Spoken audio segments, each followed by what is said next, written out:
Okay, David, can I just confirm that I have your consent, we have your consent for the recording to be made public and put on YouTube?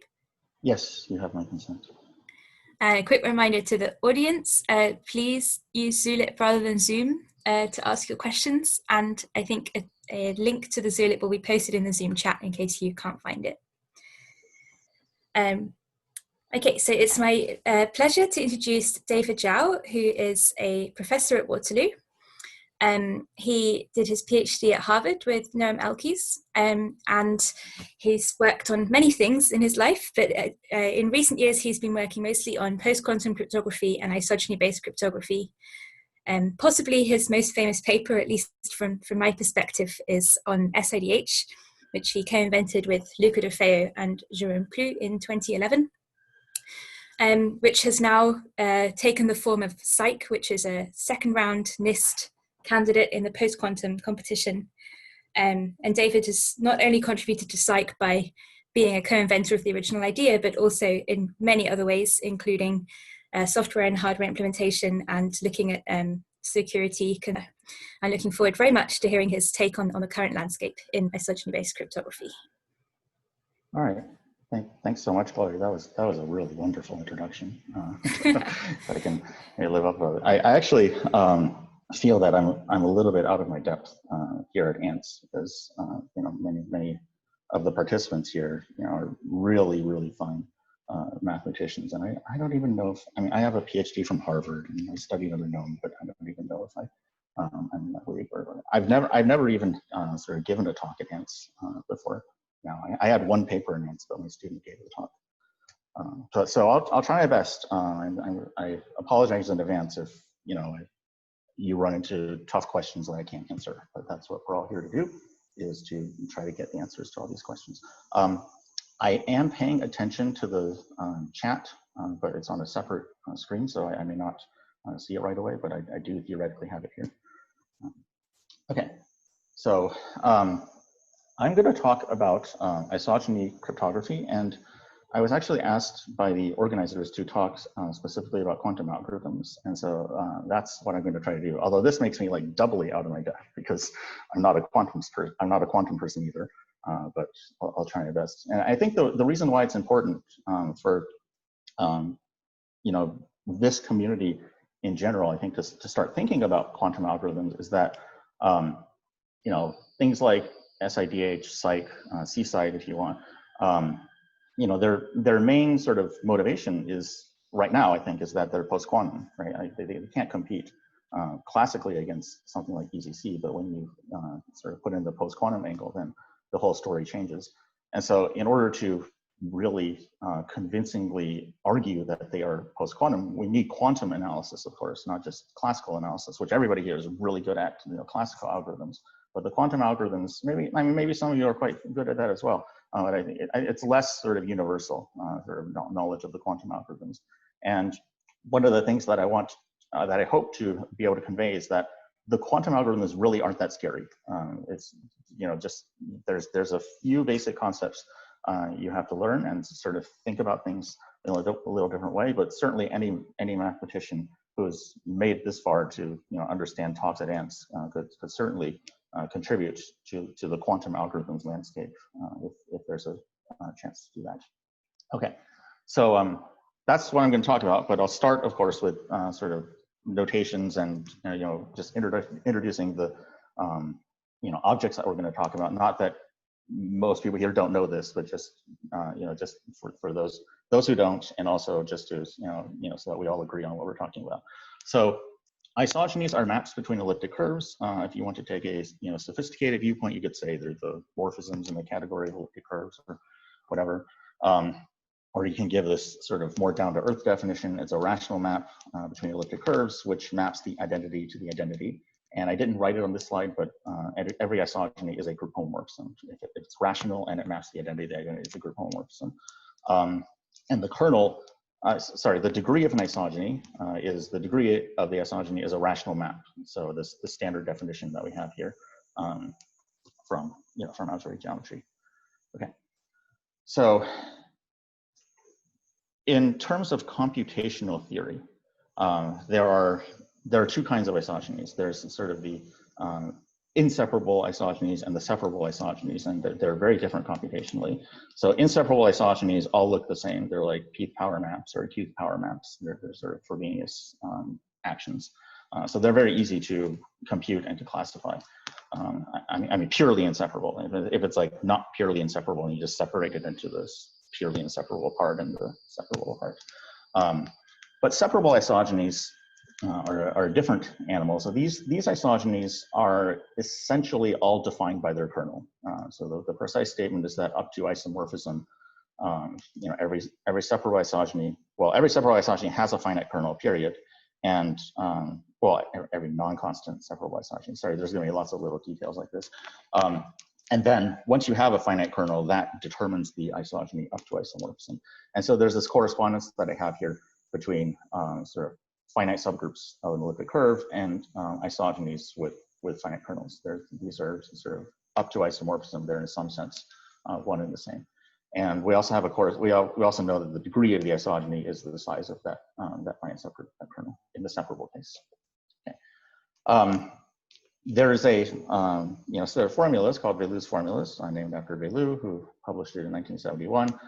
These are formulas in like Weierstrass coordinates for computing separable isogenies. So basically, if you have a concrete elliptic curve and a finite subgroup, then you can just write down these two formulas, these two expressions, and these two expressions give you the rational map for the isogeny. And you can also work out sort of rational functions for what happens to the coefficients and so on and all of those things. And the way that you prove these formulas is you basically, I mean, it's like very similar to the derivation of Weierstrass equations in the first place, right? You observe that these functions have the correct orders of poles and everything at infinity, and that they're symmetric, and in the sense that they're well-defined modulo kernel and so on. Okay.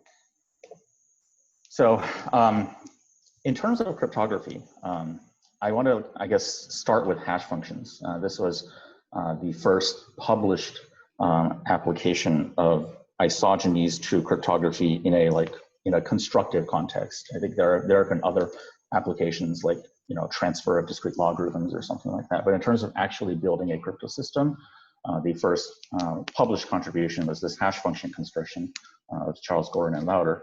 And in this hash function construction, you take the perspective that sort of the isogenies form a graph, and this graph turns out to be, we've seen many examples even during this conference where this graph is of critical importance.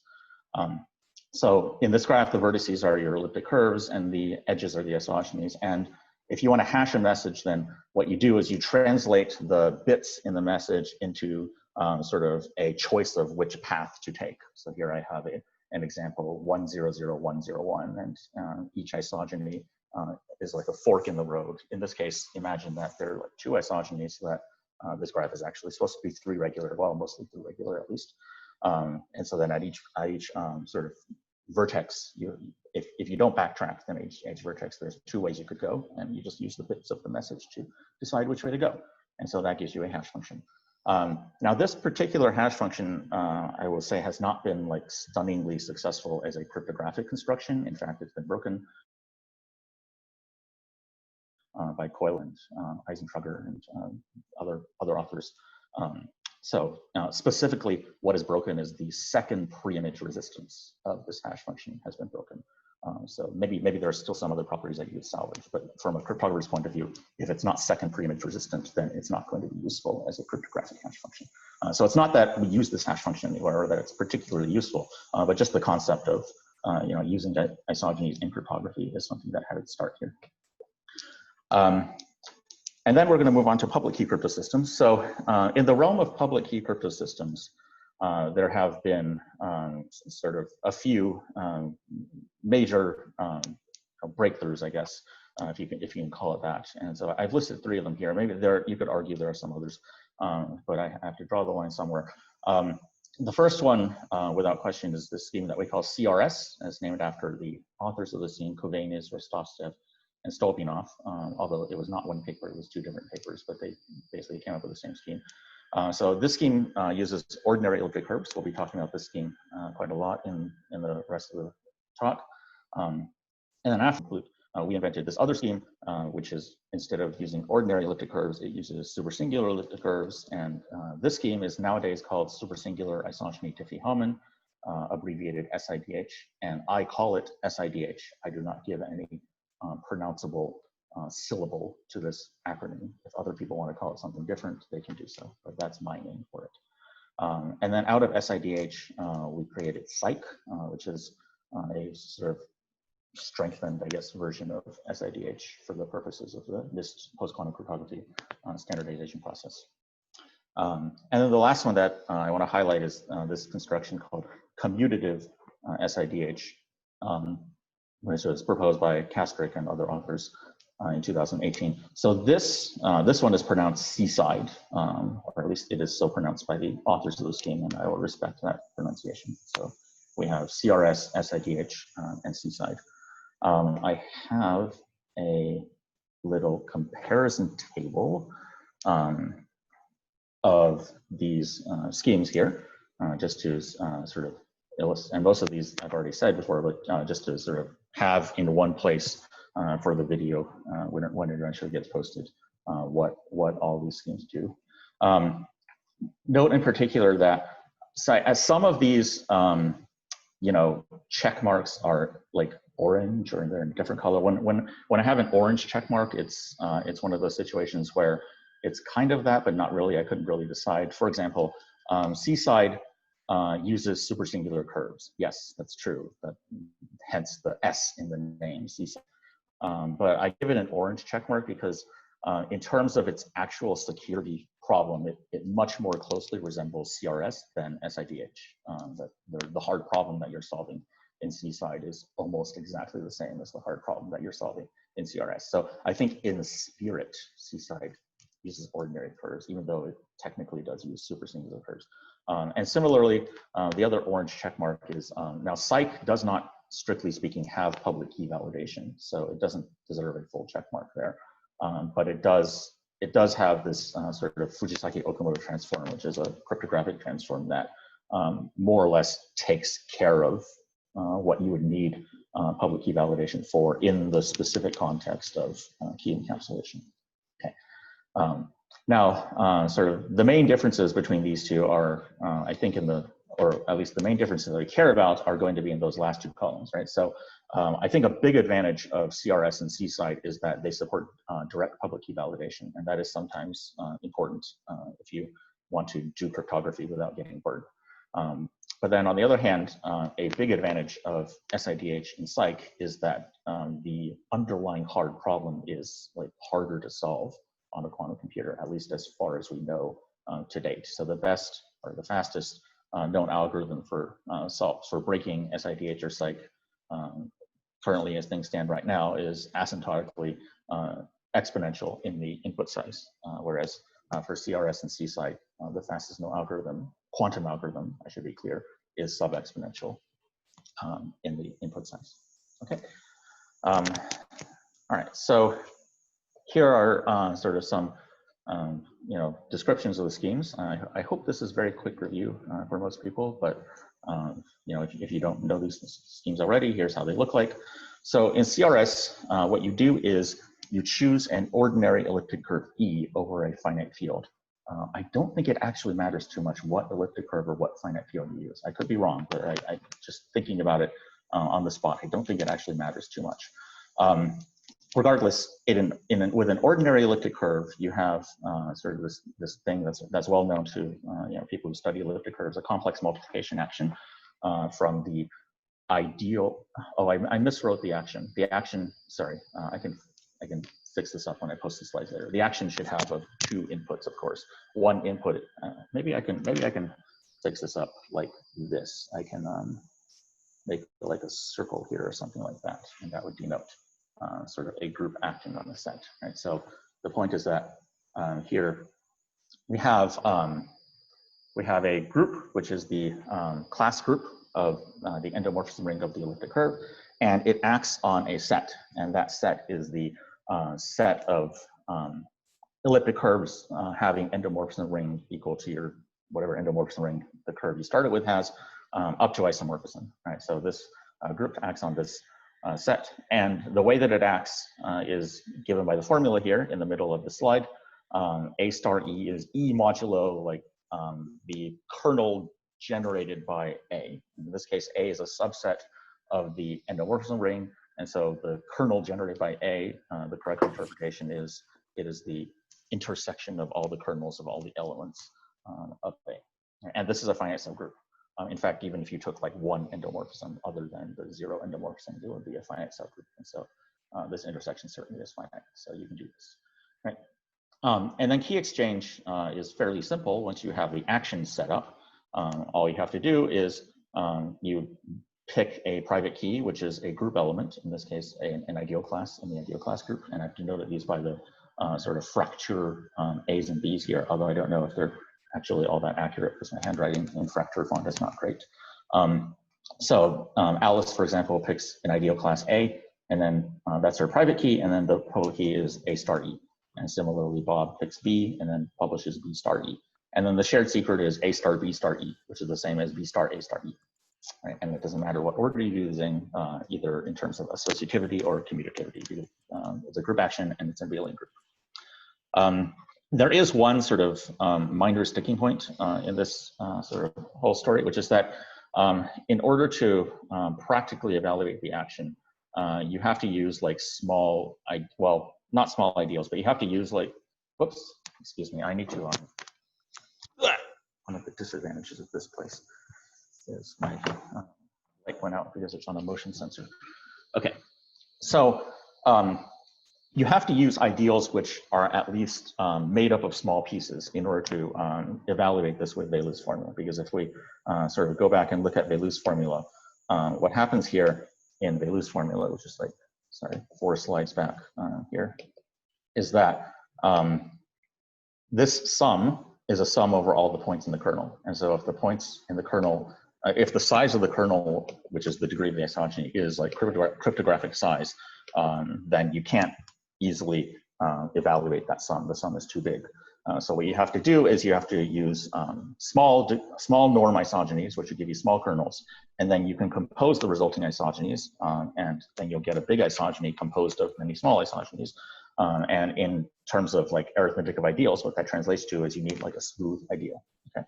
Now, in some cases, there are ways around this. Like I think in Seaside 512, we have calculated in full sort of the entire generators and relation structure of that class group classically, which was a sub-exponential computation.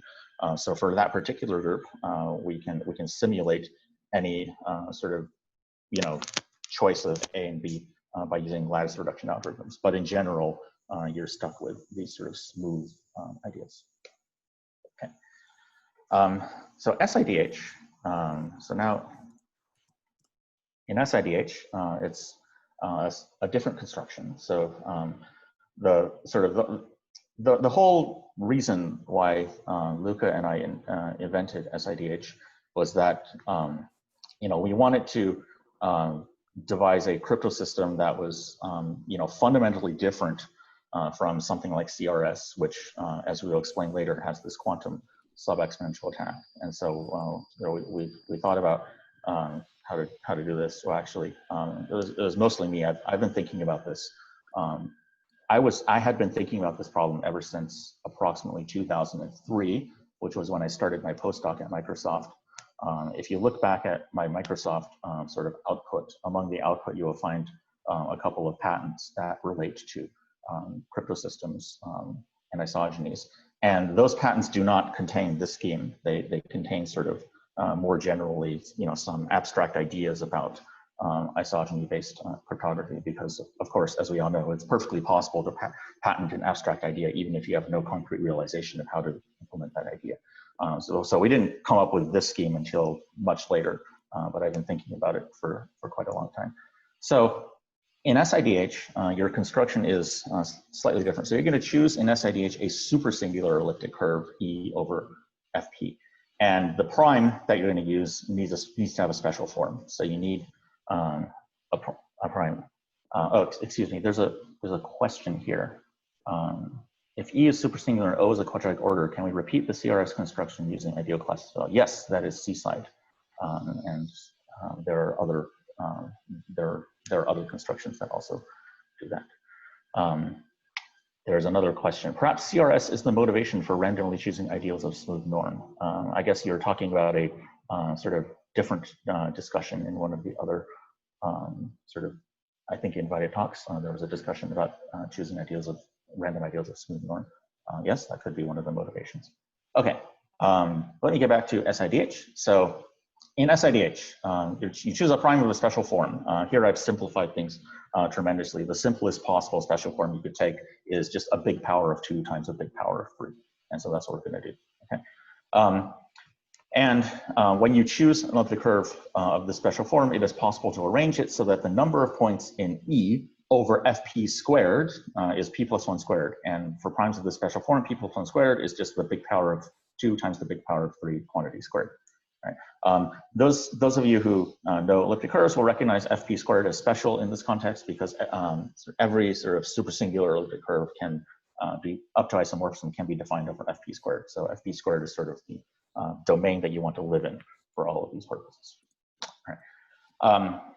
And so in SIDH, instead of using things like the complex multiplication operator, we're just going to do things much more directly. We're going to mod out by the kernel. Right. So we're going to pick a point, generate a kernel from that point, and then mod out by the kernel.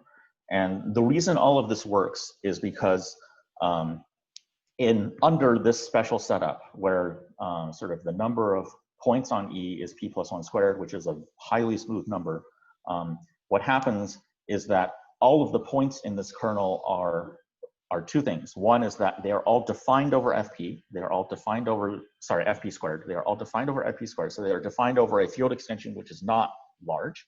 And the other is that sort of the order of these points is smooth. In fact, you can pick, well, they're going to divide 2 to the e times 3 to the f, right? And in SIDH, you're going to pick, one party is going to use a point of order 2 to the e, and the other party is going to use a point of order 3 to the f, right? And so since you have smooth order, you can break your big isogeny up into a composition of little isogenies of degree 2 or 3 respectively. And since your points are defined over a sort of small extension field, fp squared, it is not too cumbersome to apply Velu's formulas directly. If they weren't defined over a small extension field, then you would need some much slower techniques to compute the assumptions. Right? So that's the basic idea. So you see here on the sort of right side of the screen, I have this sort of commutative square that shows off the main key exchange procedure. So in this procedure, what you do is sort of Alice picks a secret kernel and mods out by it. Bob picks a secret kernel and mods out by it. And then you publish the sort of codomains of the resulting isogenies. And your shared secret is going to be E modulo both kernels. Okay?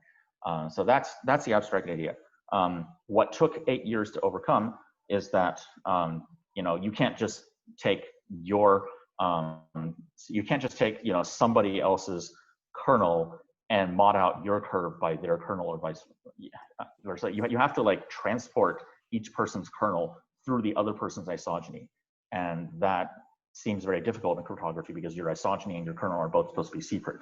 And so eventually, the way that we got around this problem was you pick a fixed basis for the 2 to the e torsion points and another fixed basis for the 3 to the f torsion points. And then you transport the basis elements through the isogeny. And there's nothing sensitive about the basis elements. There is something sensitive about your isogeny, but we hope that transporting like an unrelated sort of a disjoint sort of torsion subgroup through your isogeny doesn't reveal sort of the critical information, which is the kernel of your isogeny in the correct torsion subgroup. Okay? So that's how SIDH works. And then there are some add-ons or enhancements or variants of these things. Psych is essentially just SIDH plus a Fujisaki Okamoto transform. The version that we use is the Hofheinz transform, which has the advantage that it has been analyzed under sort of the quantum random oracle model, which is what you need for post-quantum security. And then Seaside, I guess, of SIDH and CRS. So in Seaside, the way that this works is the curve construction is done using a method sort of very similar to SIDH, so that you have these nice sort of kernel points that are defined over field extensions, which are not too big. But then the actual crypto system itself, or the actual key exchange itself, takes place using the complex multiplication action of CRS. And the way that you pull off this trick, or the way that the authors of Seaside pull off this trick, is you choose a supersingular elliptic curve over FP. And by the way, the reason why you need a supersingular curve in SIDH is not so much that we care about the property that it's supersingular, although I guess accidentally it happens to coincide with the properties that we need. Or you could make a case that the isogenies in supersingular curves, they're like denser in some sense because there's only finitely many of them to spread. There are only finitely many curves for the isogenies to spread around in.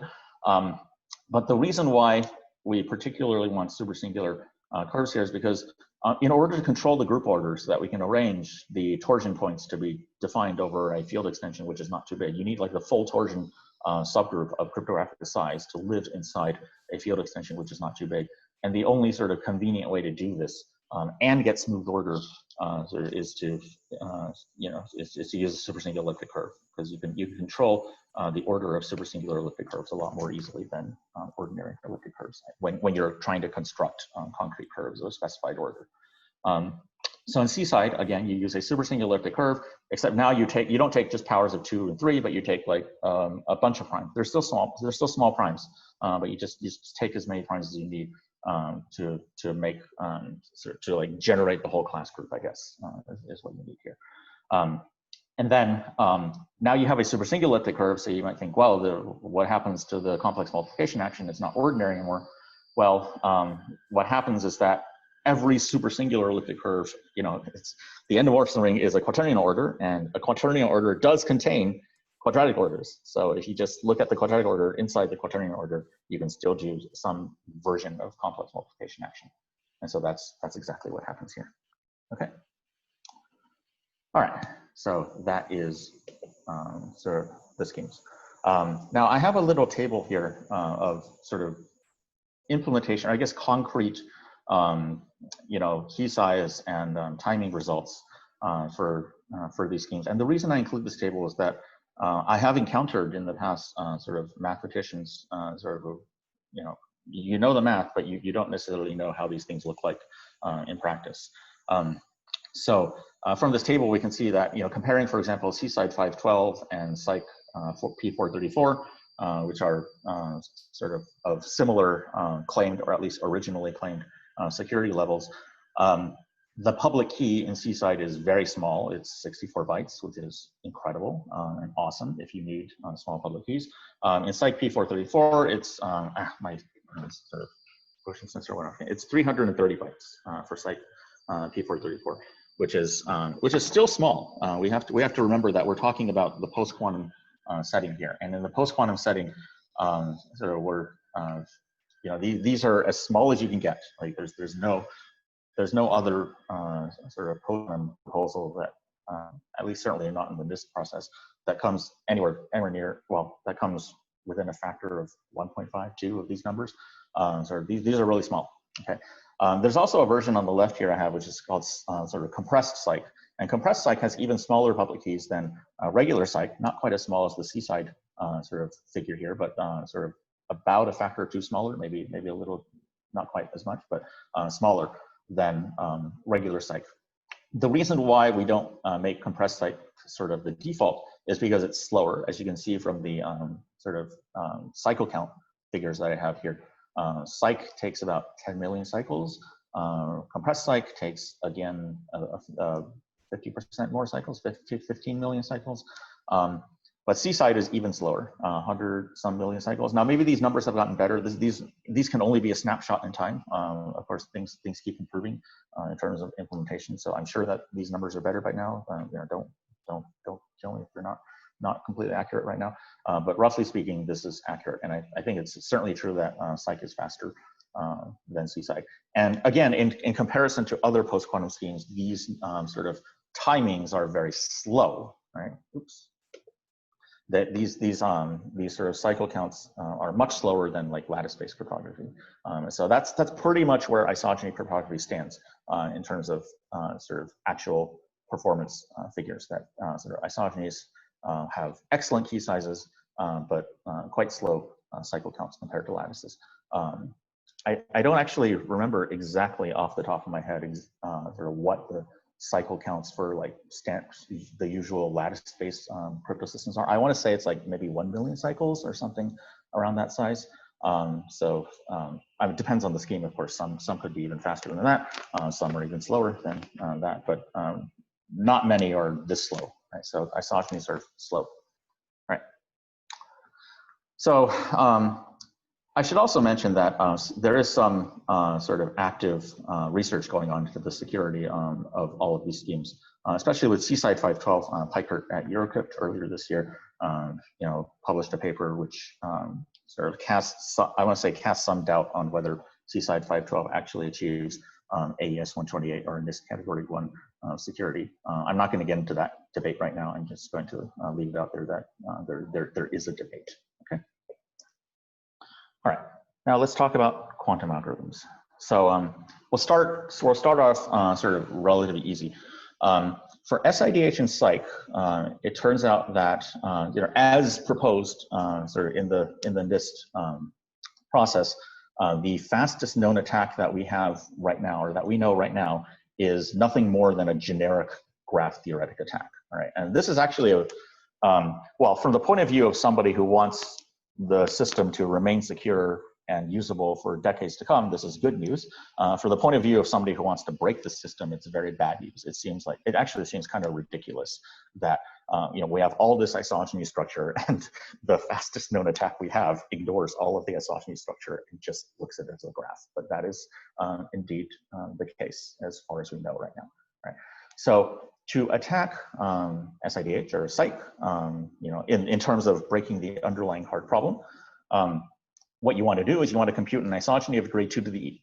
And the way to do that is, well, you could just compute isogeny of 2 to the e and hope that you get degree 2 to the e and hope that you get the right one. A slightly faster way is to compute 2 isogenies of a degree square root of 2 to the e.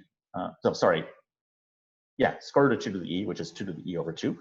Compute two different isogenies of degree 2 to the e over 2, one starting from the domain and one starting from the codomain, and hope that they match. Right? And if they match in the middle, we have a meet in the middle attack, and then we have a path from one to the other. And classically, this algorithm takes square root of d sort of steps or operations, isogeny steps, I guess, in the graph.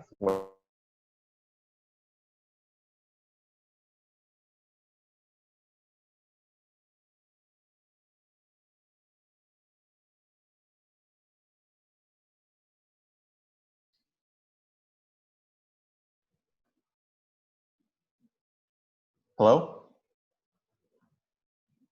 Hi, you're back online. You're back online. There was just the last thing you said was classically this takes square root d number of steps, isogeny steps, and then it cut out.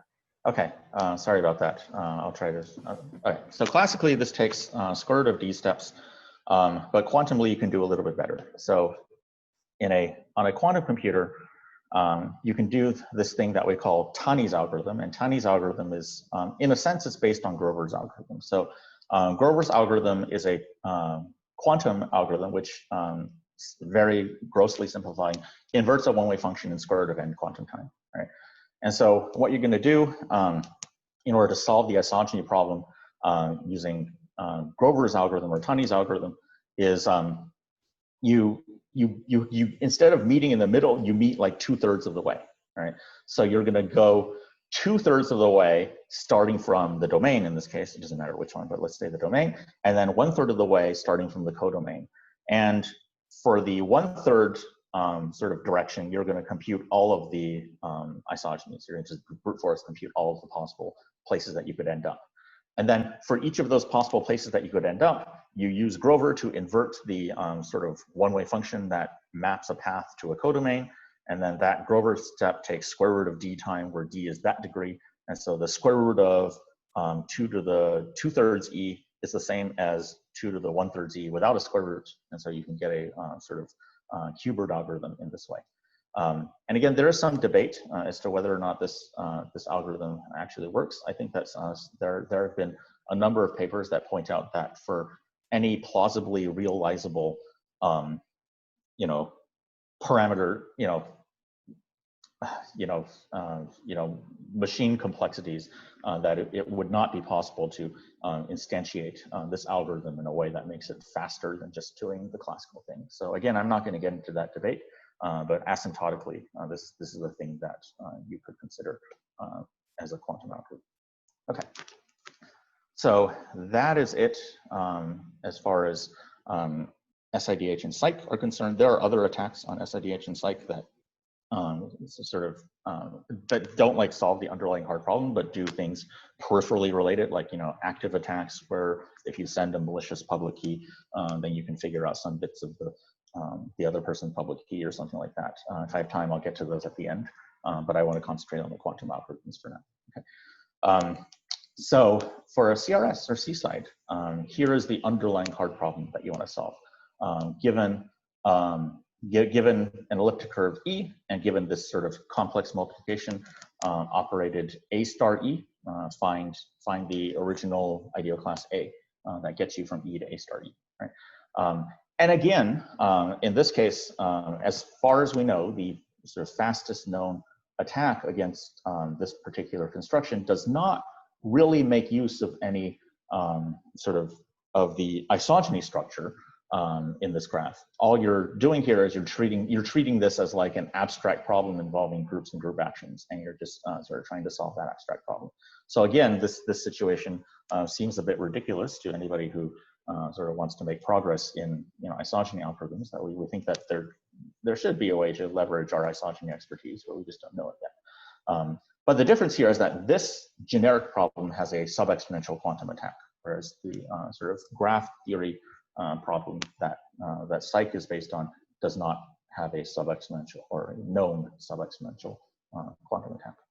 All right. So this sub-exponential quantum algorithm for inverting group actions basically is due to various people. Originally, Greg Kuperberg in 2003 was the first to publish this idea, and it has since been improved by various other authors, Regev and recently Pikert in the aforementioned Eurocrypt paper in the context of Seaside specifically.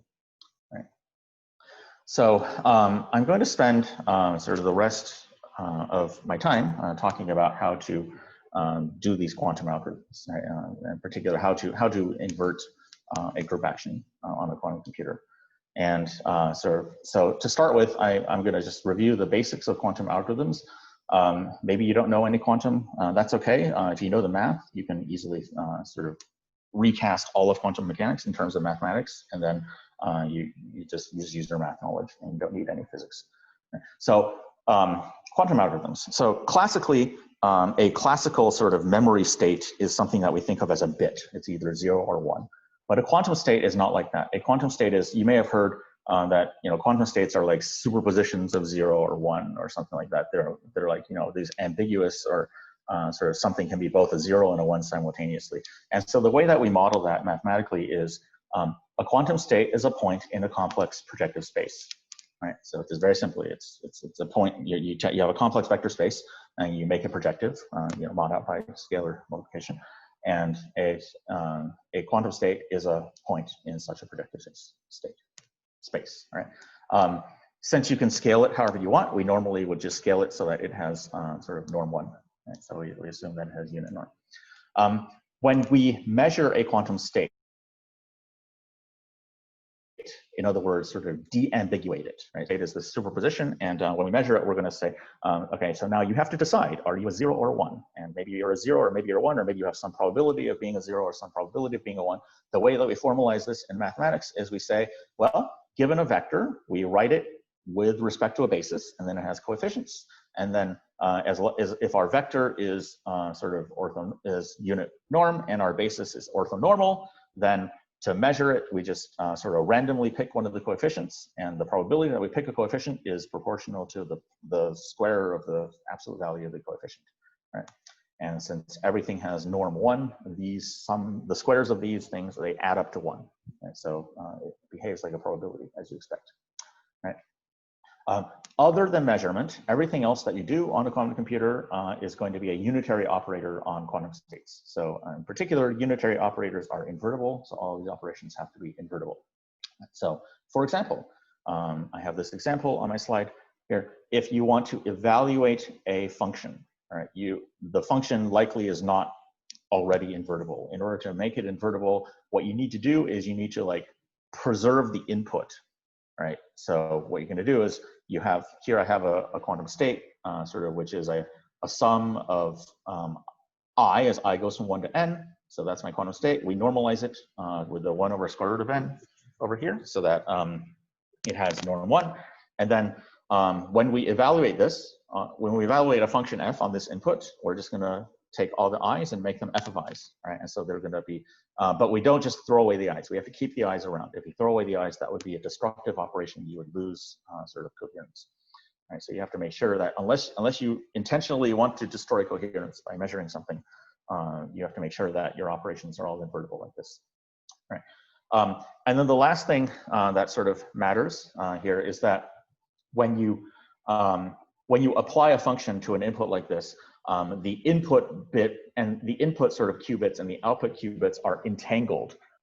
Sort of, they're not sort of independent, qubits anymore. There's sort of one depends on the other. This is something that I think Einstein referred to as spooky action at a distance, where if you measure something and collapse its state, it immediately sort of alters the set of possibilities that the other entangled bit can measure to, right? And so in this context, what we mean is that if we measure, say, f of I, right, and we get some value, let's just say if we get 4, right, it doesn't matter what we get. Let's say we get 4, all right? At this point, we haven't measured I yet, all right? So we don't know, if we measure it, we don't know what we will get. But once we get the 4 from f of I, we know that eventually, when we measure I, the result of that measurement has to be consistent with the 4. Right? So in other words, the result of I has to be in like the inverse image of 4 in this case, right? Or conversely, you can measure I first, and then that would determine f of I. But if you measure f of I, then that determines I, or determines like the sort of value of f on I, right? So this is one of the sort of quirks of quantum mechanics that makes these algorithms possible, and so that's why you use quantum algorithms. All right. So now I have this sort of very large and dense slide, which is my attempt to cram all of Kuperberg's algorithm onto one slide. I don't know if I quite succeeded. I didn't actually succeed, but let me try to go through this. So Kuperberg's algorithm is an algorithm for inverting a group action, right? And I think I forgot to mention this, but in the case of Seaside or CRS, this group action is what we call simply transitive. It's like free and transitive, so that the set of things being acted on has exactly the same cardinality as the group, and the action sort of just you're just like permuting the group elements in some sense. Okay. So in sort of my discussion of Kuperberg's algorithm, I'm going to describe how this algorithm works, and we're just going to assume for simplicity that G is a cyclic group. Obviously there are non-cyclic groups, but just for the sake of convenience, we'll take G to be a cyclic group, all right? And my notation is that x0 and x1 are two elements of the set that are being acted on. Gamma is the sort of group element that changes one to the other. And just for sort of arithmetic convenience, I'm going to say that gamma changes x1 into x0, right? So we're given sort of x0, we're given x1, we want to find the gamma, right? We want to find the group element that takes x1 into x0. So the first thing that you do is you form a quantum state, which is a superposition over all the group elements of these things. So there are 3 coordinates here. The first coordinate is the group element itself, and this varies over all the group elements. You're taking a superposition of all of these. The second coordinate is just a bit, 0 or 1, so that you can tell these two sort of states apart. And the third element here is either G acting on x0 or G acting on x1. Right? And you are given x0 and you are given x1, so you can compute this action. You know how to compute G x0 for any G. right? And so you can form the superposition of all of these, over all the g's, right? So 3 coordinates: input, sort of distinguishing bit, and then the output, which is g acting on xi. Okay. Now, the second thing you're going to do is you're going to measure the third coordinate. That is this gx1 or gx0. You're going to measure that coordinate. When you do, you're going to get an element of the set x, the set that is being acted on, the x, right? So you get a small x here. This is the element of the set that you get, right? So you're going to get an x, right? There are 2 possible ways that this x could arise in this large quantum state. Either you have sort of some group element acting on x0 to give you x, in which case the distinguishing bit would be 0, or you have some other group element acting on x1, which also gives you x. And the only way for an element to act on x1 to give you x is if these 2 group elements are related by translation by gamma. That is the only way that they could both give you the same x.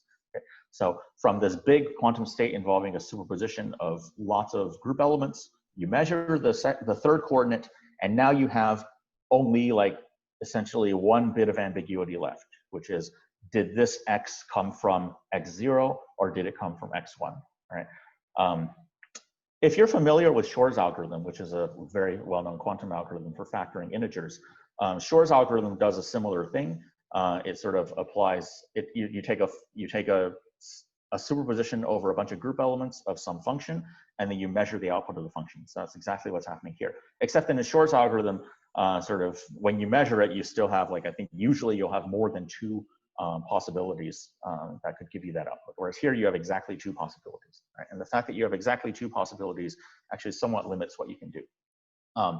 But then the next step, again, will be familiar to those who know Shor's algorithm. You apply the quantum Fourier transform to the first coordinate, right? So this first coordinate is a group element, and you can quantum Fourier transform this thing.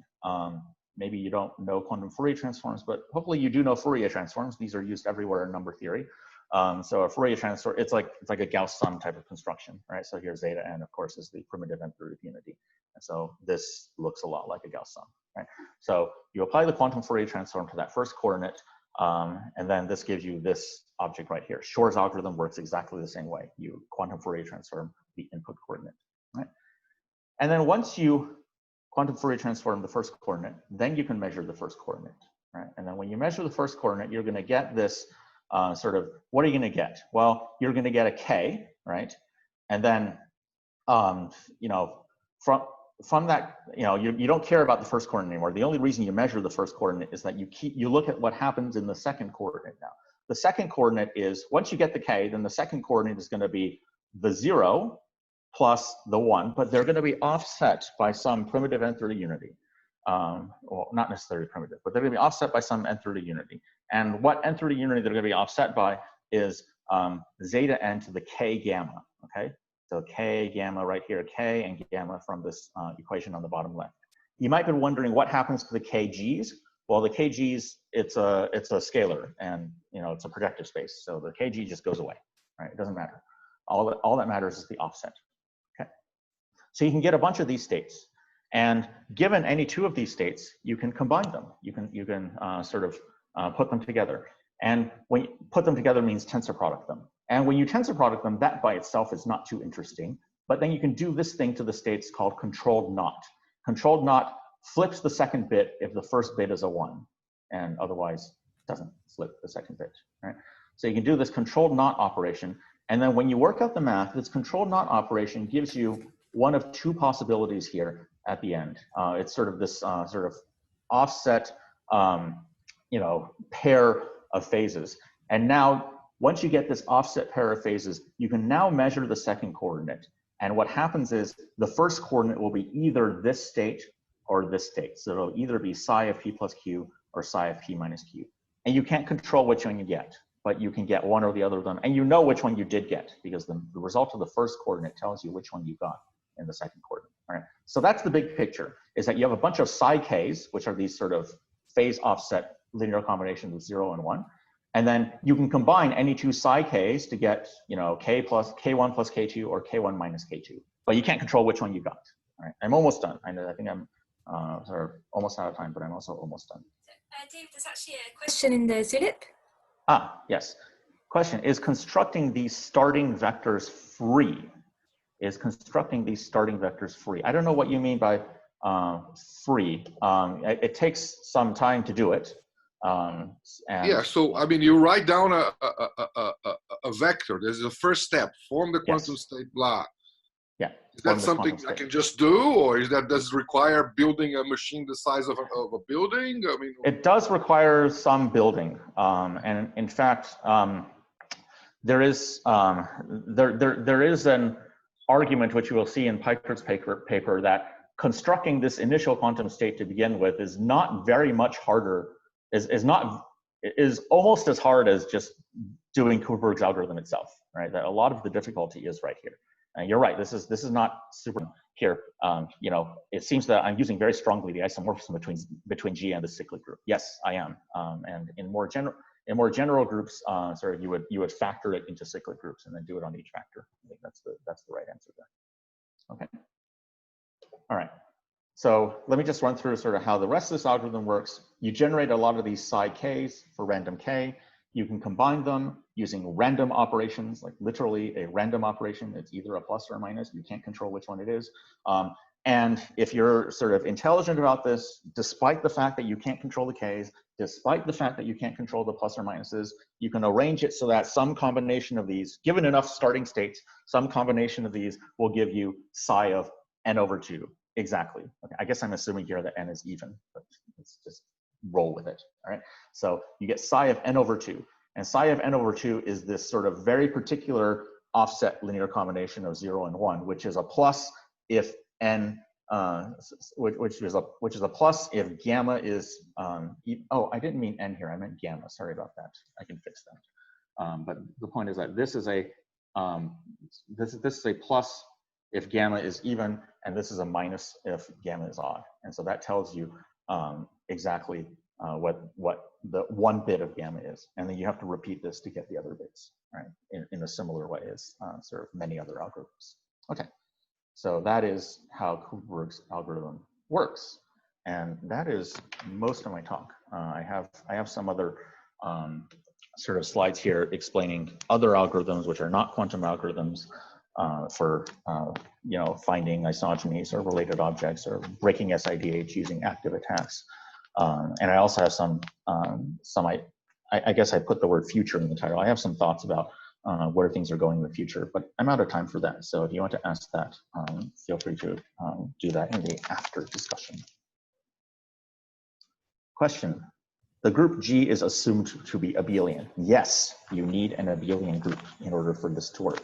If you don't have an abelian group, then well, in general, when groups are not abelian, then quantum algorithms become much harder, and so it's really critical that you have an abelian group here. Yeah.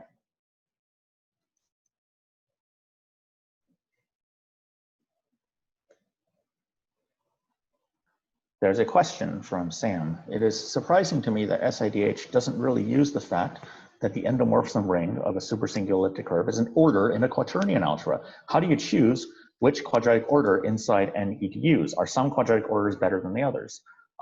Answer, we really don't know. Or maybe some people know, but I don't know. The way that we chose the starting quadratic order to use was we just picked something that was very convenient. And of course, convenient in this case means has a very easily computable you know, endomorphism ring. Like, you know, it's just, you know, J invariant 1728 or J invariant 0 or something like that. All right, so that's what we use. There is actually some limited amount of evidence that using a simple quaternion order to start with could make the scheme weaker if, like, you know, in the sense that there are certain algorithms that if they got better in a certain way would threaten SIDH over you know, a known starting quaternion order more than they would threaten SIDH with a sort of unknown starting quaternion order. So in that sense, yes, there is a small danger there. But on the other hand, I think it's an open problem to like generate random supersingular elliptic curves of unknown endomorphism ring. So, you know, there is that as well. You know, I mean, you can generate one such that it's unknown to others, but to generate one that's unknown to you is very hard, I think. All right. Stephen has a question. David, tell us your thoughts on the future of this subject. Okay. Here's my other thoughts. I think we're looking at a bunch of new crypto systems, some of which are, very exciting. Like I think OSIDH has already been mentioned in one of the earlier talks here. This oriented SIDH, a slight generalization of Seaside. I'm very excited to see what happens there. But I'm most excited about signature schemes. I think that there's a lot of untapped potential in isogeny signatures, and we're only just scratching the surface of that now, but it is becoming really apparent that there is a lot here. And maybe one of the things that sort of needs to be emphasized is that, these signature schemes don't seem to use anything directly related to the SIDH construction at all. That, it seems that SIDH was just a sort of one-shot trick that you can use to get sort of, in my view, really great key exchange, but doesn't seem to be good for much more than that. Whereas these signature schemes, like for example, CSign and CFish sort of are, much more closely tied to Seaside in heritage, and whereas, GPS and as we now know, SkiSign sort of seem to involve sort of super singular elliptic curve endomorphism rings, I guess, much more than this construction using kernels, which, as one of the previous questioners pointed out, does not seem to directly touch the quaternion orders in any way. So I think there's a lot to do here, and there's a lot that sort of can be done here. And it's especially exciting to see, like, these signature schemes that I mean, frankly, let's be honest, like post-quantum digital signatures, they kind of suck, right? Like, they've got big keys, or they've got, big signatures or something like that. Like, we really don't have anything. Like, just take something like Bitcoin or whatever, right? Where you need small keys, you need small signatures, and you need, fast signing and especially fast verification. We just don't really have anything that fits well in that space. But I think isogenies can get there. I think we're seeing plenty of evidence here that, already, isogeny-based, signatures are very much state of the art in terms of key and signature size, right? There's nothing that really exceeds them there. And again, the knock on isogenies is performance, that it's going to be slow, right? But maybe in some applications that's okay. And especially with what we've seen from SkiSign, that if the signature generation is slow but the verification is fast, that's kind of the direction that you want, right? And so that I think there's going to be a lot there. Certainly, my students, a lot of them are just graduating this semester. But of the new ones, I anticipate a lot of them will be working on sort of signatures and related matters. I think that's the next frontier for me. Lorenz asks, David, do you think Psych will win the NIST Not a Competition? The NIST Not a Competition does not have winners. I think they have sort of selected to move forward with standardization is their term. And then there may even be some that are not exactly selected, but selected for future consideration. I don't know exactly where Psych stands in this, and I don't really want to speculate publicly, but I am certainly hopeful that it will be selected to move forward with standardization. Perhaps you can speculate in a coffee break non-publicly later on. Okay, we've got 1 minute if anyone wants to ask a really quick question. And then I think if it's okay with David, we'll keep the channel open in case people want to ask less public questions. Yeah, sure. Lawrence has edited his question, David. Do you think Psych will be a chosen one in the NIST Not a Competition? In the NIST Not a Competition. Well, we can just do our best. My light went out again. I don't think it's coming back on. That's a good answer. Okay, so I think on that note, I would like to say on behalf of everyone, thank you to David for the very nice, inspiring talk. And let's do a visual round of applause.